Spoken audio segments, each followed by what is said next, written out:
Toxic എന്ന ചിത്രത്തിന്റെ ഒരു 59 സെക്കൻഡ് വീഡിയോ കഴിഞ്ഞ ദിവസം റിലീസ് ചെയ്തിരുന്നു. വളരെയധികം വൈറലായിരുന്നു. ഇന്ത്യ ഒട്ടാകെ ട്രെൻഡിംഗ് ആയി മാറുകയും ചെയ്തു. യാഷ് നായകൻ, ഗീതു മോഹൻദാസ് സംവിധായിക. എന്തായാലും ഈ ചിത്രത്തിന്റെ ഈ ഒരു വീഡിയോ 59 സെക്കൻഡ് വീഡിയോയെ വിമർശിച്ചുകൊണ്ട് രംഗത്തെത്തുന്നത് നിതിൻ രഞ്ജി പണിക്കർ എന്ന സംവിധായകനാണ്. രഞ്ജി പണിക്കറുടെ മകനാണ്. കസബ എന്ന സിനിമയുടെ സംവിധായകൻ കൂടിയാണ്. നമുക്കറിയാം, കസബ എന്ന സിനിമ റിലീസ് ചെയ്യുന്ന സമയത്ത് സെയ്റ്റ് എന്ന് ഗീതു മോഹൻദാസ് അപ്പുറത്ത് നിന്ന് അത് പറയാൻ വേണ്ടിയിട്ട് പാർവതി തിരുവോത്തും രംഗത്തെത്തുകയും ചെയ്തു. അത് സ്ത്രീ വിരുദ്ധതയെ ചൂണ്ടിക്കാട്ടുന്ന മമ്മൂട്ടിയെ പോലൊരു നടനെ വെച്ച് സ്ത്രീ വിരുദ്ധത ഇത്രയധികം പരസ്യമായി പറയുകയും ചെയ്യുന്ന കസബ എന്ന സിനിമയ്ക്ക് നേരെയായിരുന്നു ഗീതു മോഹൻദാസ്, പാർവതി തിരുവോത്ത് തുടങ്ങിയ താരങ്ങളൊക്കെ തന്നെ അന്ന് സ്റ്റേജിൽ പറയുകയും ചെയ്തിരുന്നത്.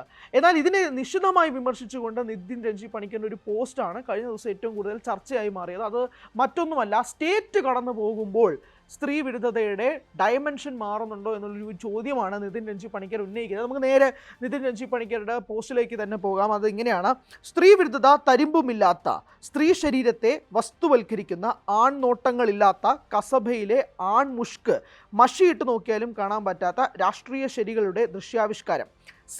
സെയ്റ്റ് എന്ന് പറഞ്ഞ് ഗിയർ കയറ്റി വിട്ട പുള്ളി പക്ഷെ സ്റ്റേറ്റ് കടന്നപ്പോൾ അവരുടെ സ്ത്രീ വിരുദ്ധതയുടെ വ്യാഖ്യാനം സൗകര്യപൂർവ്വം തിരുത്തി എന്ന് പറഞ്ഞ് 3 ചോദ്യചിഹ്നവും കൂടി ഉന്നയിച്ചിട്ട് #ടോക്സിക് എന്ന് പറഞ്ഞുകൊണ്ടാണ് നിതിൻ രഞ്ജി പണിക്കറിൻ്റെ ഈ പോസ്റ്റ് വന്നിരിക്കുന്നത്. ഈ പോസ്റ്റ് വളരെയധികം ചർച്ചയായി മാറിയിരിക്കുകയാണ്. കാരണം നമുക്കറിയാം, ഈ 59 സെക്കൻഡ് വീഡിയോ അത്രയധികം ട്രെൻഡിംഗ് ആയി മാറുമ്പോൾ ഒരു കസീനോയുടെ മുമ്പിൽ നിന്ന് യാഷ് ഇറങ്ങി വരികയും അതിനുശേഷം ഒരു ബാറിലെ ഡാൻസ് ഗേളോടൊപ്പം തന്നെ യാഷ് ബിയർ കുപ്പിയൊക്കെ ഒഴിച്ച് അങ്ങേയറ്റം ഒരു ഇൻറ്റിമേറ്റ് ആയിട്ടൊരു സീൻസ് ഒക്കെ ഇതിൽ കാണാൻ സാധിക്കുന്നുണ്ട്. അപ്പോൾ അങ്ങനെ ഒരു രംഗം ഒരു സ്ത്രീ സംവിധായിക മുന്നോട്ട് കൊണ്ടുവരുമ്പോൾ മാത്രമല്ല, സ്ത്രീ വിരുദ്ധതയുടെ വ്യാഖ്യാനം തിരുത്തിയോ എന്നുള്ള സംബന്ധിച്ചൊരു ചോദ്യവും കൂടെ നിലനിൽക്കുകയാണ്. കാരണം കസബ എന്ന സിനിമ റിലീസാകുന്നത് 2016-ലാണ്. അതിൽ രാജൻ സക്കറിയ എന്ന മമ്മൂട്ടിയുടെ കഥാപാത്രം ആ സിനിമയിൽ കാണിക്കുന്ന ചില രംഗങ്ങളിൽ നിശിതമായി വിമർശിച്ചുകൊണ്ടാണ് അന്ന് ഗീതു മോഹൻദാസ് രംഗത്തെത്തിയിരുന്നത്. പക്ഷേ 8-9 വർഷങ്ങൾക്ക് ഇപ്പുറം ഗീതു മോഹൻദാസ് ഒരു ചിത്രം സംവിധാനം ചെയ്യുമ്പോൾ, അതൊരു മാസ് ആക്ഷൻ ഹീറോയെ വെച്ചുകൊണ്ടൊരു സിനിമ സംവിധാനം ചെയ്യുമ്പോൾ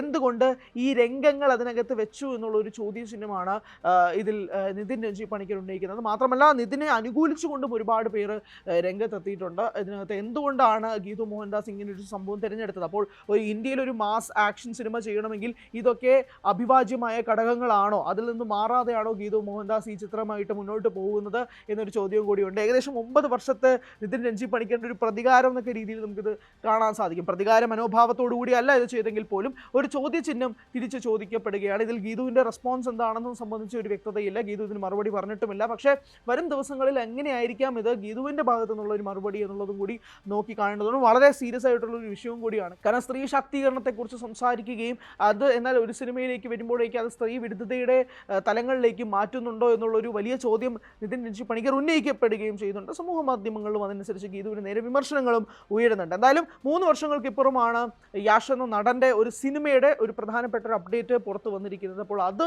ഒരു വഴിയിൽ കൂടി ആഘോഷമാകുമ്പോഴാണ് ഇവിടെ ഗീതു മോഹൻദാസിന് നേരെ ഒളിയമ്പുകൾ ഒക്കെ എറിയുകയും ചെയ്യുന്നത്. ഇതിനെന്തായിരിക്കും മറുപടി എന്നുള്ളതാണ് ഇനി ഉറ്റുനോക്കേണ്ടത്.